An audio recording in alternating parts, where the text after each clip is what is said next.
Okay, good evening. So by popular demand, we continue the music. There was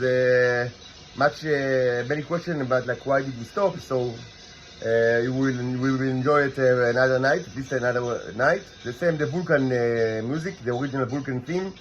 I hope you like it. Certainly in Israel, many people like it. I assure you. I mean, by the amount of like inquiries that I receive, I'm certain that people like it a lot.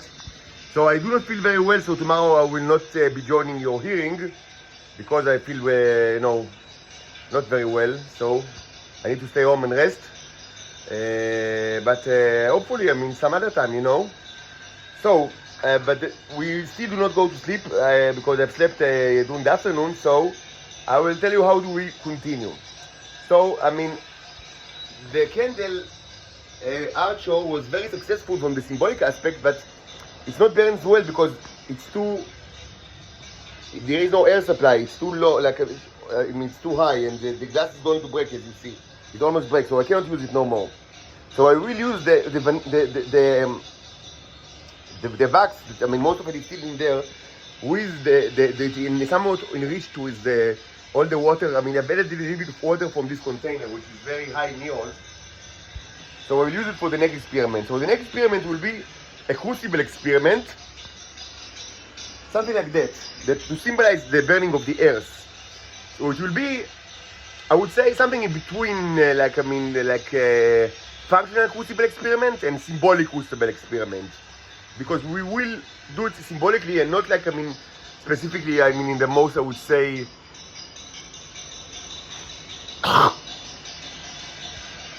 not in the most effective way, scientifically speaking, but it will, we will take into consideration effective, I would say consideration more than before. So what I thought is to use one of the clay crucibles that I already have that will symbolize the earth, and to place a magnet inside of it to represent the magnetic core, and to use a mixture of this material, the wax, and maybe enriched water, like the one we've seen, from here, from one of these two that we've seen that is very rich in neons, and especially the small one that contains the starships that I really like. I hope you enjoyed watching the starships. So I've inspected my crucible, in the inventory, and then I recall that I have this one, which is the biggest one. That's the crucible where the 1 U and plutonium, and also another one, like 92, 94, 96. No, 92, 93, 94. 92 is the 1 U, 94 is plutonium, and what's in the middle? The lithium? I don't know, so also that one. They taste very similar. Plutonium is like a little bit like chicken, I guess. Anyway, but I now see that I didn't use the material for almost none of it for the various cookies that I made. So the material is still here, and it's actually very interesting to watch it under the microscope, because maybe, since it's so big, and since, I didn't take most of it for the cookies, for the clay cookies, it's still moist, there's still moisture in it. So there is a good chance that actually there is quite a bit of neons inside of it. So maybe first thing we'll actually examine this under the microscope. You see there are many symbols here, like the aluminium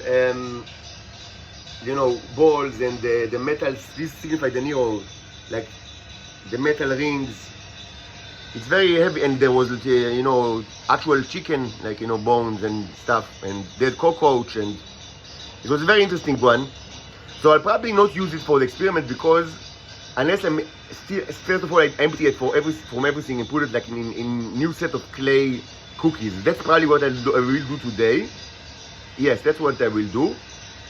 So, but we still want to create an experiment with fire, so we need another. So what we can do is we can use them.